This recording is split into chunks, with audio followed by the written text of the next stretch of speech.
পূজার আনুষ্ঠানিকতা নানা আচার অনুষ্ঠান দুর্গতি নাশিনী দেবী দুর্গাকে পৃথিবীতে আসার আহ্বান জানান ভক্তরা। এই মুহূর্তে ময়মনসিংহ দুর্গাবাড়ি মন্দিরে চলছে মহালয়ার আনুষ্ঠানিকতা, আর সেখান থেকে যুক্ত হচ্ছেন সহকর্মী ইমতিয়াজ আহমেদ। ইমতিয়াজ, মহালয়ার আনুষ্ঠানিকতা কেমন দেখছেন, আমাদের বিস্তারিত জানাবেন।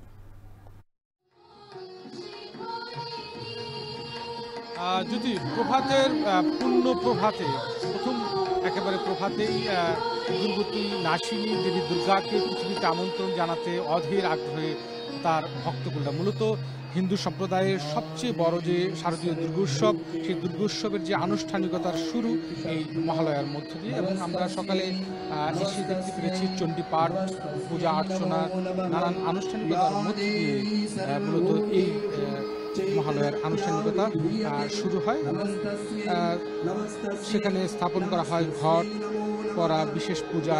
শারদীয় দুর্গাপূজার একটি গুরুত্বপূর্ণ অনুষঙ্গ হলো এই মহালয়া। দেবীর আরাধনা সূচিত হয় এই মহালয়ার মাধ্যমে, এবং আমরা দেখতে পাচ্ছি যে নগরীর দুর্গাবাড়ি মন্দিরে শত শত ভক্তকুল যারা রয়েছেন ভোর থেকে এখানে অপেক্ষামান রয়েছেন, এবং এই মুহূর্তে মূলত ভক্তিমূলক যে গান, প্রার্থনামূলক যে গান সেগুলি হচ্ছে, মন্ত্রপাঠ হচ্ছে।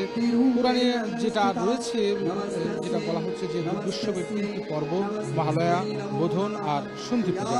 মহালয়ার পর প্রতিপদ তিথি থেকে দেবী বন্দনা শুরু হয়। কোনো কোনো অঞ্চলে দেবীর আরাধনা প্রতিপদ থেকে শুরু হয়, একে বলে দেবী পক্ষ। এবং কথিত আছে যে মহালয়ার দিন অসুর ও দেবতাদের মধ্যে সংঘর্ষ হয়েছিল। মহালয়া শব্দটির অর্থই হলো মহাল, যে আলোয় বা আশ্রয়। মহালয় শব্দটি মূলত এই অর্থে ব্যবহৃত হয়, কারণ এই দিনেই পিতৃপক্ষের অবসান এবং অমাবস্যার অন্ধকার দূর করে আলোময় দেবী পক্ষের শুভম ঘর হয়। এখানেই দেবী দুর্গাই হলেন সেই মহান আলয় বা আশ্রয়। হিন্দু শাস্ত্র অনুযায়ী 4 যুগে বিভক্ত করা হয়েছে। যুগগুলো হলো সত্যযুগ, ত্রেতাযুগ, দাপর যুগ ও কলিযুগ। রামায়ণ অনুসারে ত্রেতা যুগে ভগবান শ্রী রামচন্দ্র আকালে দেবীকে আরাধনা করেছিলেন লঙ্কা জয় করে সীতাকে উদ্ধারের জন্য। মূলত দুর্গাপূজা হতো বসন্ত, সেটাকে বাসন্ত পূজাও বলা হয়। শ্রী রামচন্দ্র অকালে সময়ে পূজা করেছিলেন বলে এই শরতের পূজাকে দেবীর আকাল বোধন বলা হয়। সনাতন ধর্মময় কোনো শুভ কাজ করতে গেলে, মূলত বিবাহ করতে গেলে প্রয়াত পুরুষদের সঙ্গে সমগ্র জীবন জগতের জন্য তর্পণ করতে হয়, কর্তার্জি অঞ্জলি প্রদান করতে হয়। তর্পণ মানে খুশি করা। এই ধরনের কিছু করতে গেলে ভগবান শ্রী রামচন্দ্র লঙ্কা বিজয়ের আগে এই দিনে এমনই করেছিলেন। এই দিনে তর্পণ করলে পুরুষরা ধর্মাবলম্বী যারা রয়েছেন তাদের আশীর্বাদ করেন। এছাড়া এদিকে দেবী দুর্গার বোধন করা হয়। বোধন অর্থই যেটা বলা হচ্ছে জাগরণ। তাই মহালয়ার পর দেবীপক্ষের মূলত শুক্লাপক্ষের প্রতিপক্ষ ঘটে বসিয়ে শারদীয় দুর্গা পূজার সূচনা হয়। এবং আমরা দেখতে পাচ্ছি যে ভক্তিমূলক যে গানগুলো রয়েছে, প্রার্থনামূলক যে গানগুলো রয়েছে, দেবীকে পৃথিবীতে আগমনের জন্য অগণিত ভক্তকুল যারা রয়েছেন তারা আমন্ত্রণ জানাচ্ছেন, এবং এর মধ্যে দিয়ে শারদীয় দুর্গোৎসব পূজার আনুষ্ঠানিকতা কিন্তু শুরু হয়ে যায়। এছাড়া মহালয়া যে তর্পণ করা হয় তা শুধুই পুরুষের মধ্যে সীমাবদ্ধ নয়। দেবতর্পণ, ঋষি তর্পণ, দিব্যপুত্র তর্পণ করতে হয়। সঙ্গে থাকে রাম তর্পণ, লক্ষ্মণ তর্পণ।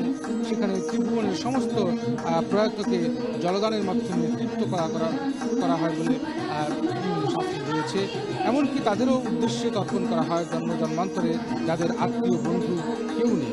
এইভাবে যদি বিশ্বব্রহ্মাণ্ডে আত্মীয়, অনাত্মীয়, পরিচিত, অপরিচিত সকল প্রয়াতকে জলদান করে তাদের যে আত্মার তৃপ্তি সাধন করা হয়, এই নানান এখানে তুলে আনা হচ্ছে বা গুরুত্ব পাচ্ছে। সর্বোচ্চ অমাবস্যা এবার দেখা যাচ্ছে যে 21 সেপ্টেম্বর 2025 পড়ছে রাত 12:16। আর তিথি শেষ হবে 22 সেপ্টেম্বর রাত 1:23। উদয় তিথি অনুসারে 21 সেপ্টেম্বর মহালয়া পালিত হবে। অমাবস্যার পুকুর যে মুহূর্ত সকাল 11:50 থেকে 12:38 পর্যন্ত থাকবে। রোহিণী মুহূর্তে দুপুর 12টা থেকে 38 থেকে 1:27 পর্যন্ত।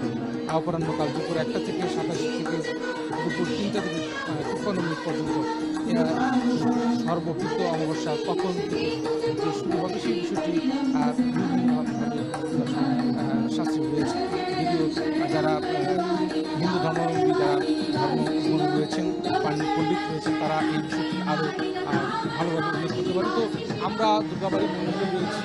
মহালয়ার মধ্যে দিয়ে দুর্গাকে পৃথিবীতে আমন্ত্রণের নানান প্রার্থনা চলছে, নানান পূজা অর্চনা চণ্ডীপাঠ অনুষ্ঠানের ভক্তবৃন্দা দুর্গাকে স্বাগত জানাচ্ছে। তো দিনব্যাপী নানান আয়োজনের দিনটি সাজানো হয়েছিল। আমরা নিশ্চয়ই পরবর্তীতে আরও বিস্তারিত জানার চেষ্টা করব। ময়মনসিংহ দুর্গাবাড়ি মন্দিরে চলছে মহালয়ার আনুষ্ঠানিকতা, সে খবর জানাচ্ছিলেন সহকর্মী ইমতিয়াজ আহমেদ। এবার যাচ্ছি